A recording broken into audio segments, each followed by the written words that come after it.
My guests who are here with us in studio at this moment. Joining us for this debate on Newsnight is Ayub Savula, Member of Parliament for Lugari, who's also the Deputy Party Leader of the Democratic Action Party of Kenya. Karibu sana. Asante sana. He's also joined by Chris Wamalwa, MP Kiminini, Secretary General, Ford Kenya. Welcome as well. Thank you. Ayub, I actually want to start with you. I venture it's been a busy day for you. Were you at State House, I imagine? Of course. I went to see the guy who is holding the instruments of power for this Republic of Kenya. What did that meeting intend to achieve? We're just discussing about development projects that are stalled in Western, like Tarbo Sekhendu Road, that we need it tarmacked, the progress of giving farmers subsidy fertilizer, the progress of Mumia Sugar Company, the progress of paying farmers in Zoya Sugar Belt. Just basically on development. Basically on development. Like because you want the government to clear its projects before the term of a president ends. Chris Wamalwa, were you invited to that meeting? I was not invited because we were told it was as a result of the tremors of the earthquake why that meeting was there. And you also today experienced some earthquakes at the floor of the House. I was actually at the floor of the House today. So that's the business that you were... Surely, Waiga, was there an earthquake? That was just an explosion on a wheelbarrow, hustler's wheelbarrow. That was not an earthquake, an explosion on a hustler's wheelbarrow. There are no effects. For political observers who question the timing of the meeting today at State House, Honorable Savula, how do you respond to them? There is no timing. They are in the opposition, you are in the government. A president is free to summon anyone, any minute, any time. And you went for development. Why would the president discuss politics with us when he's retiring? So no politics was discussed at all? There's no politics. He's not a madman. He's retiring. He just wants Kenya to coexist peacefully. We have a smooth transition. Yeah, and then we go to election. We want a peaceful election. So we are just going basically for development agenda. You know, Wahiga, let me give Wamalwa a chance to respond before we play some of the clips from yesterday and Sunday. We should have those on standby. You know, Wahiga, the people of Western are not stupid. There's a Swahili saying which says, Mjinga akiarevuka, mwerevu kumashakani. These promises of development have been there since President Uhuru entered power. And when you talk about the Tarbo Sekhendu Road, this is a road which is supposed to have been completed. As we speak right now, that road, when it rains, it is impassable. It starts from Tarbo, it passes my constituency Sekhendu, it goes through Saboti up to Endebess. At one time, this road, which is a government road, there was an attempt to bring it back to Kera. And with the funding of Kera, cannot sustain such a road. And last time I happened to have been to State House, we raised the same matter. The president has never acted. Secondly, when my brother talks of development, it is a pity. Why is it every time when it's towards electioneering period, the Luyas or the Western people are always called in State House to be given false promises? We've seen many projects. Just go to Kiambu. Look at the projects that have been done there. But when it comes to Western, it's almost electioneering time. There's always a strategy of divide and rule. The promises. I remember in the last elections, there was a promissory on the issues of pan paper. Up to now, pan paper has never been revived. There was an on and off smoke to fool people that the government is reviving pan paper because people had lost jobs, they had lost livelihoods. Going to Mumias, going to Nzoia, the sugar industry is actually struggling. And because of the earthquake, I'm told the effects were felt in State House. Today they were felt in Parliament. So there was that panic mode that a meeting was called to be able to mitigate this effect. The Mlembe nation have suffered. When it comes to the issues of roads, the issues of maize farmers, for instance, the maize farmers have suffered. Starting from Trans Nzoia, Bungoma, there was that promissory of subsidized fertilizers. It has never happened. But go to Central Kenya. Subsidized fertilizer has been there. The people who are growing tea, we have had very good... You're making claims that we will need to verify. No, in Parliament, I sit in Parliament. It can be justified. Let me ask you this, and I'll give you a chance, Savula, to respond. Yes. I want to take you back to Sunday. What exactly happened on Sunday? Because on one hand, we hear reports that Honorable Musalia Mudavadi. And I know you're not a member of ANC, you're a member of Ford Kenya, but you're now in this pact with ANC and with UDA as well. A section of the media reports he shelved his ambitions for Deputy President William Ruto.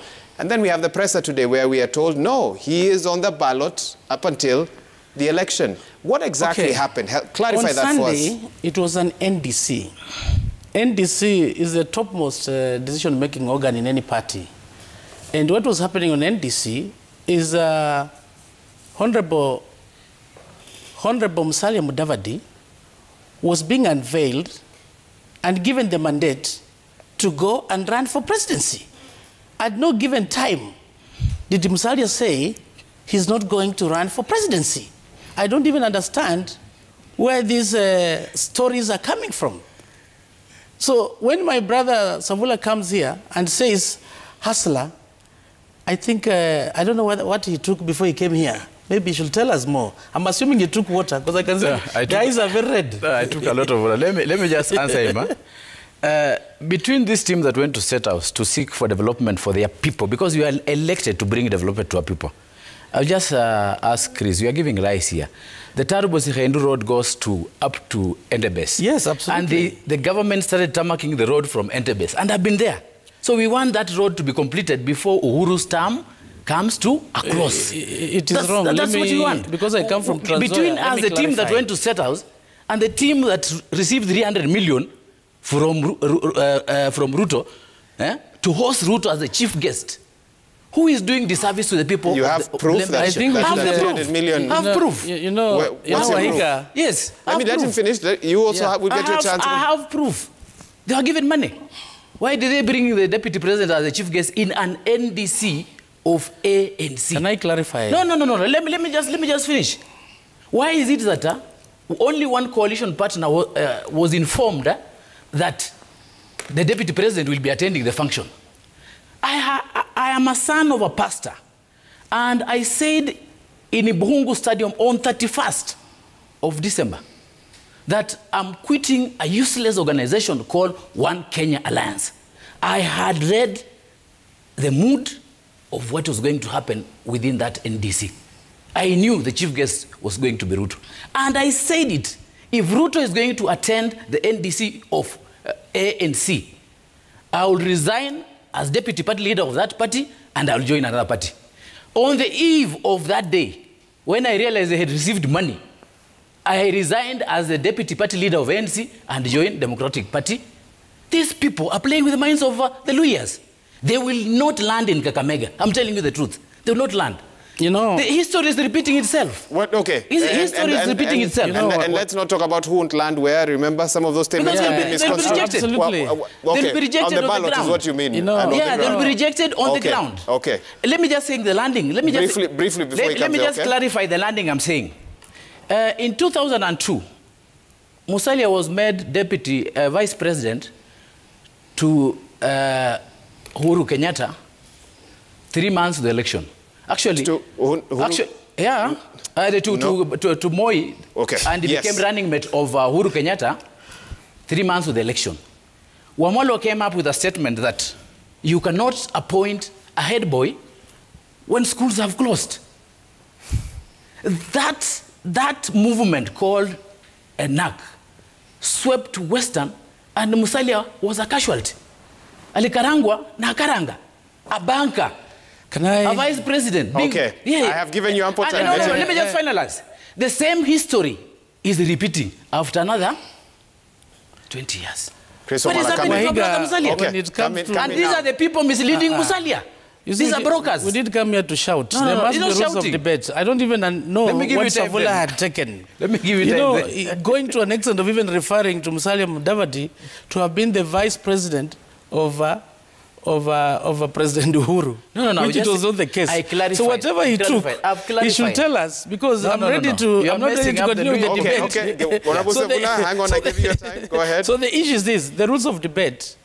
If you come up with an allegation which you cannot substantiate, just like in Parliament, you are supposed to withdraw. So for you to come up with wild claims that 300 million was given, you need to tell us, or to tell the public, who was given the money, what currency was it, and where was the venue?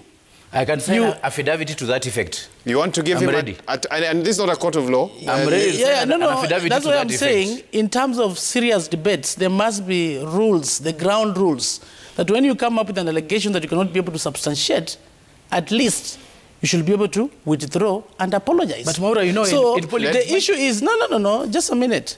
Where was Musalia given the 300 million? And by who? I said who? Our people were given. So which people? ANC you must people were given money. ANC. 300 million. And you guys of Ford Kenya, you are inclusive. And we are going to expose you people. Anyway, we didn't come here to shout. The issue is this. What I want from Honorable Savula is to substantiate. Who gave out the money?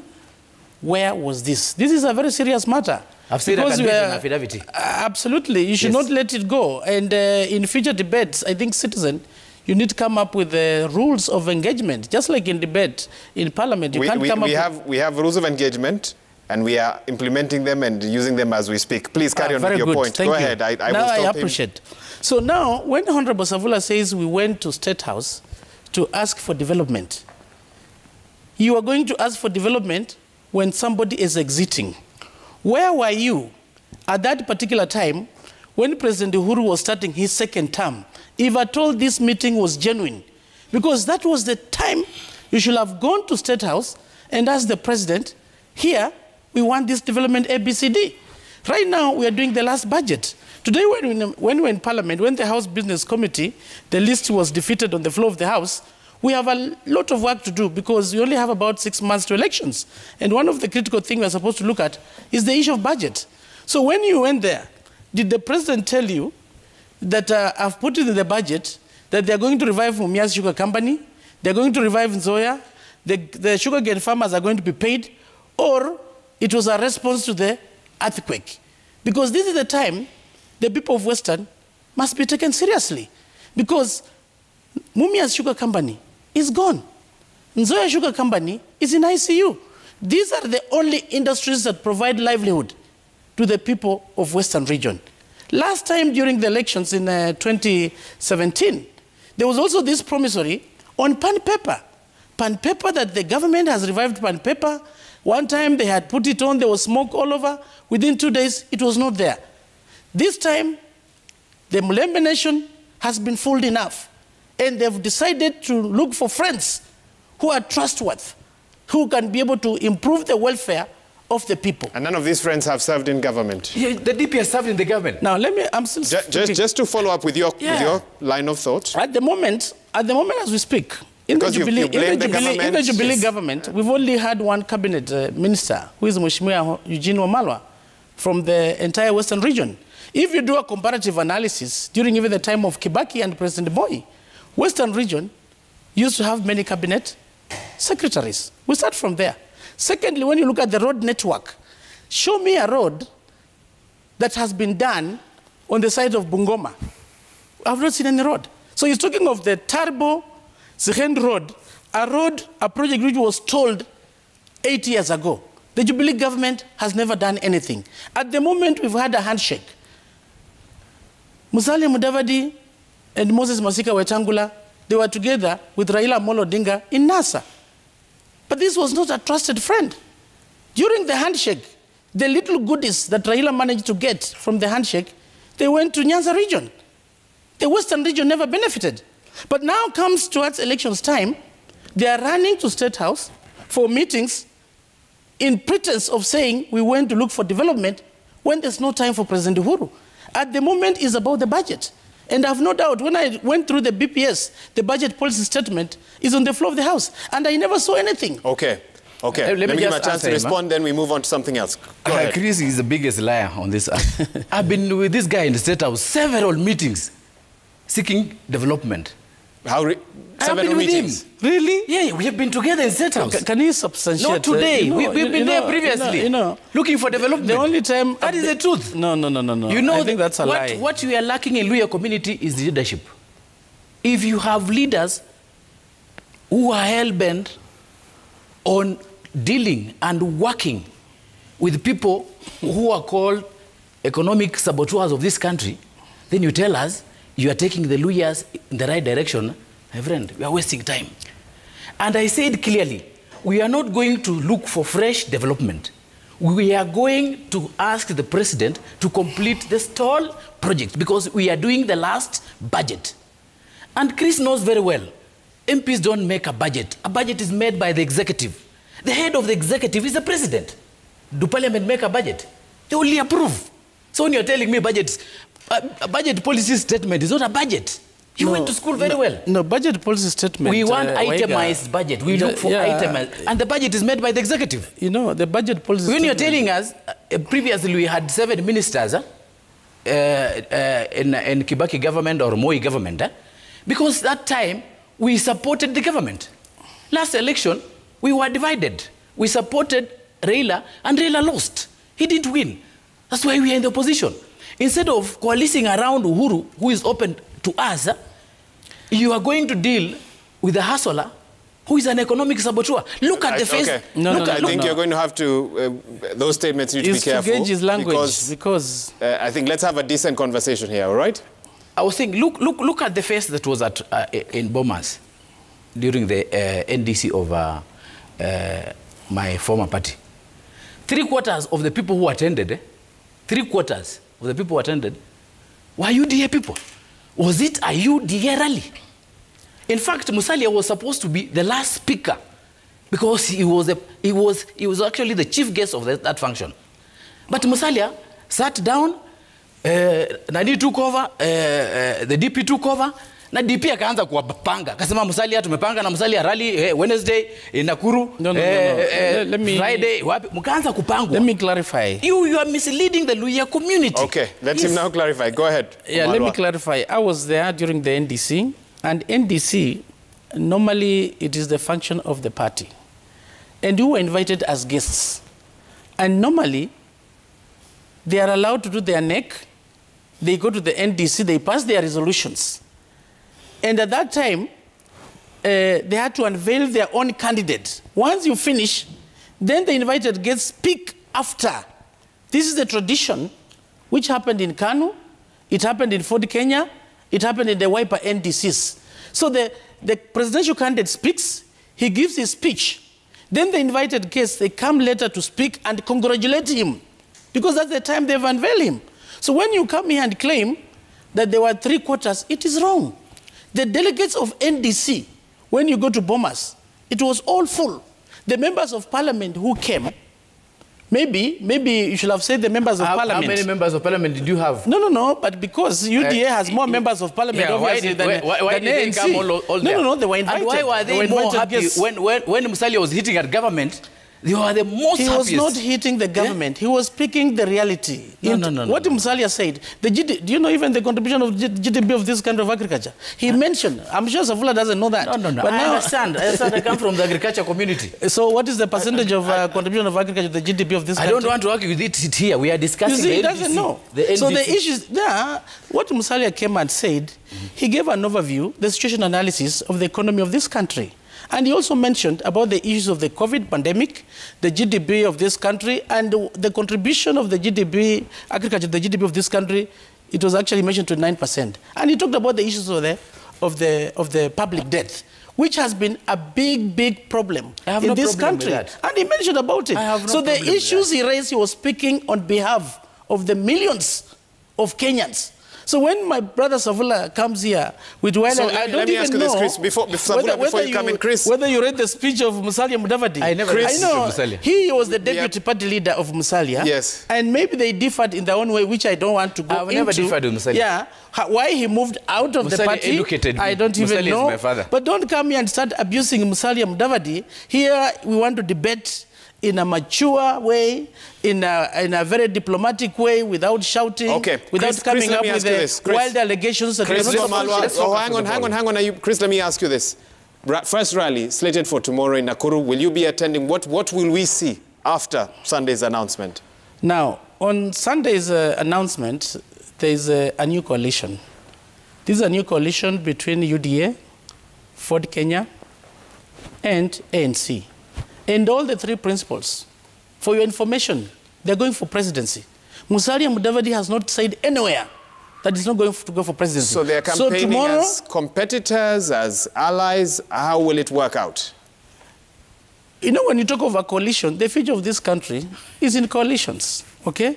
And even the way Oka was, all the principals under Oka were going for presidency. That was the main denominator. So the same way, after now conclusion with the Oka, as far as we are concerned, we've gone into a new coalition that like-minded parties or partners have come together for purposes of capturing power in 2022. And our main competitor here is the Azimio, which my brother Savula belongs to.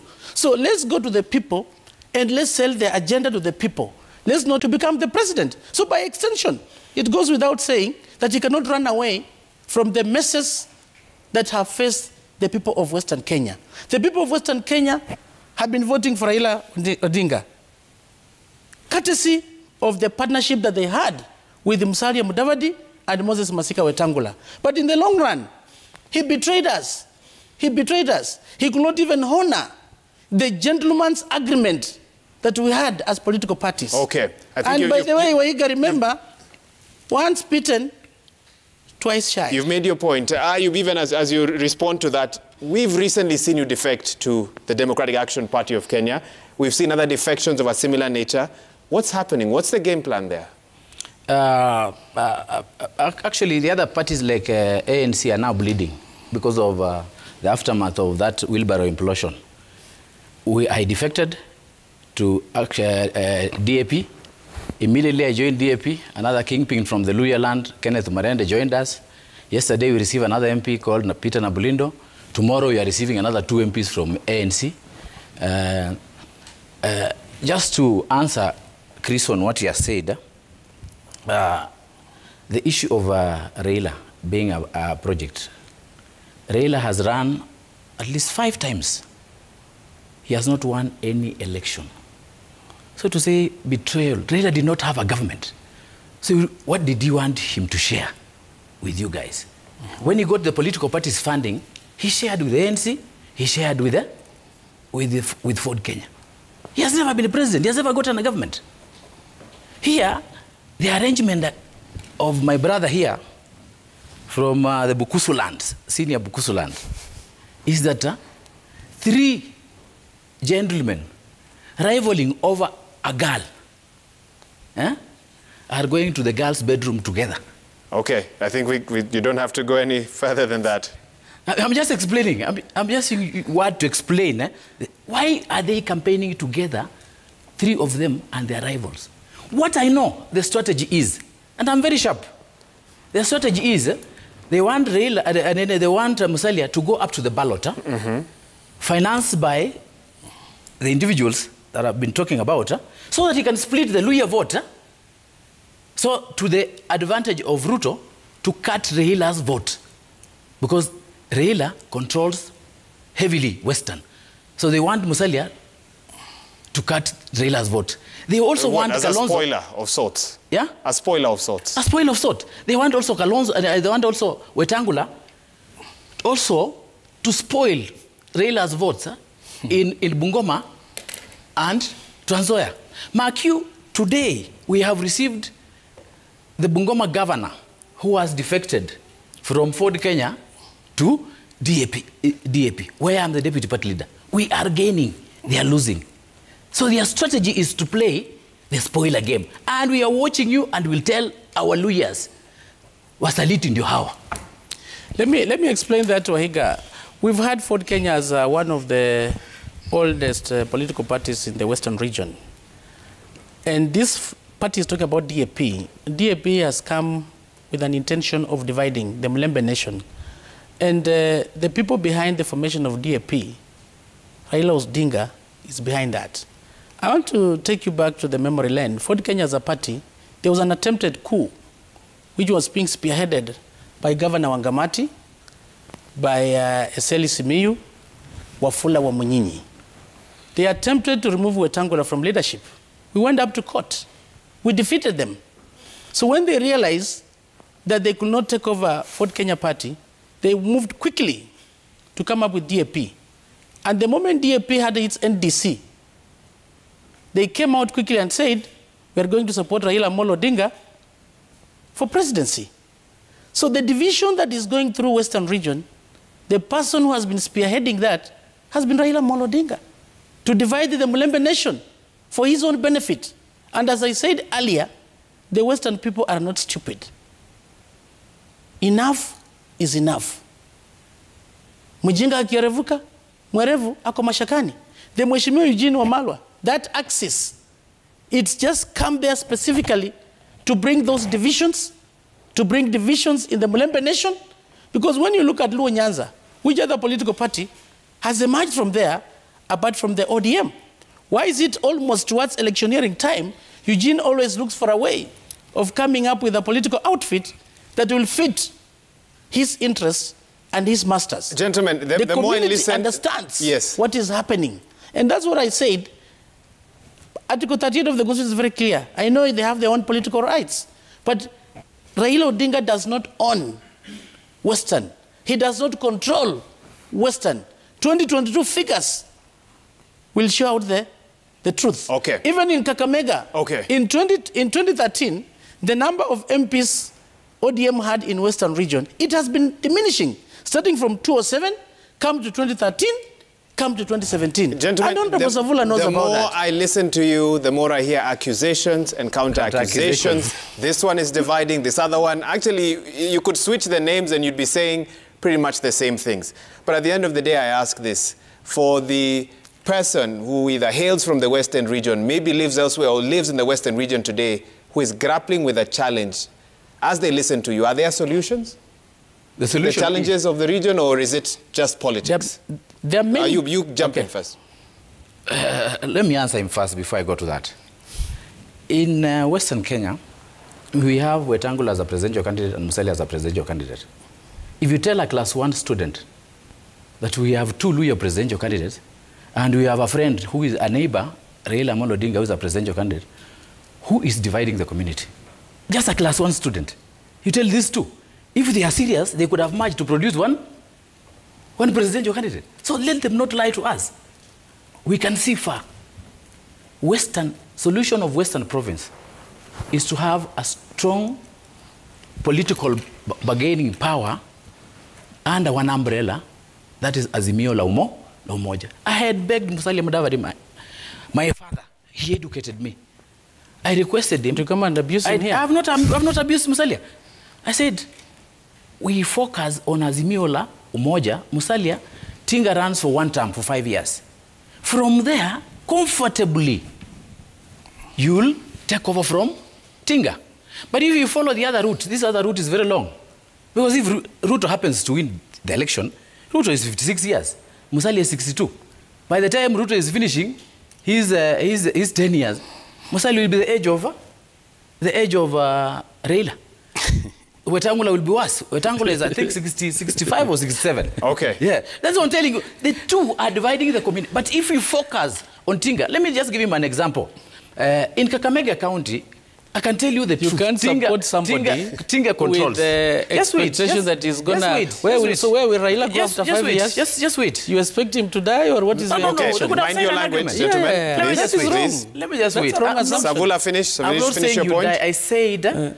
Because of his age, he might decide, let me hand over the mantle to the young generation who have supported me. And Musalia would have inherited the votes of the Luos and consolidate Western. And talk to Uhuru in retirement. Uhuru helped me with the central community. And that's how the Luhyas will have entered the State House, instead of this long route. But I'm happy because they are taking the long route. When Ruto fails, I'll be the kingpin of Western and I'll come as a president. I'll appoint you as an agriculture minister. You give me those statistics. Now, Waiga, the people of Western Kenya are in problems. One, our livelihood depends mainly on sugarcane and maize. The maize farmer is suffering. He's suffering because the inputs, the fertilizer, right now the bag of DAP fertilizer is costing almost 6,000 shillings. When you put the inputs together and when you tabulate the yield and you are selling that bag of maize at around, let's say, 3,000 shillings per bag, when you do the calculation, the farmer is suffering. He cannot even break even. He is struggling to do that farming. What the government is supposed to have done, one is an assurance of the guaranteed minimum returns, the way it's being proposed, like for example, when it comes for tea, that is what has been proposed. But in the Western region, the maize farmer is suffering. He's not assured of the guaranteed minimum returns. The government has not put any effort to give this farmer subsidized fertilizer. Today, Honorable Savula says when they were in State House, they were requesting for subsidized fertilizer. Right now, we are doing the budget policy statement. The budget estimates will come around maybe March. The rains have started. The farmers have planted already. So the moment you get a subsidized fertilizer, which you went to look for in State House, you find that the farmer is already gone. So the government has ignored this farmer. When it comes to the issues of the roads, infrastructure is very critical. When you go to some areas, you cannot imagine. When I pass Kiambu, I see the superhighways. You'll think you're in London. Go to Western region. When it rains, it is impossible. You wait until when it's almost electioneering time, you say, I went to State House to get the development. And this was the same story in 2017. Why the timing? Why at particular time when it's almost electioneering time to come and fool the people from Western region that went to State House for the development? The development which has never come. We've had so many budget cycles. Why is it that the government has never put in place measures or funds to help the sugarcane farmer? Right now, Mumias is gone. Nzoia is in ICU. Pan paper is gone. It was sold. Whoever bought it, we don't even know. The infrastructure is pathetic. Even basic things like universities. Up to now, the Alupe, the charter has been talking about the charter, the Kaimosi. They've never been given a charter of a university. I brought a motion in Parliament to get a university in Trans Nzoia. Up to now. And last time when I had an opportunity to meet His Excellency the President, we were told the budgets were tough. So why is it we wait until electioneering time, but nothing of substance comes out? This is the time we are saying the people of Western have been fooled enough. And this is the right time we should get new partners that maybe can be trusted so that 2022 we can get the desired development. We are all taxpayers. It doesn't matter whether a region voted for you or not. Everybody is entitled to development because we are all the taxpayers. Gentlemen, I want us to take a break at this time. Chris Wamalwa there and Ayub Savula sharing their views on what ails Western Kenya, maybe what ails the country, and also the politics of the last couple of days, weeks, and months as well. I'm seeing a lot of your feedback. I need to go through some of that as well. Let's take a short break. We come back, try and move this discussion forward a little bit, read your SMSs, and get their feedback. You're watching Newsnight. Stay with us. We'll be right back.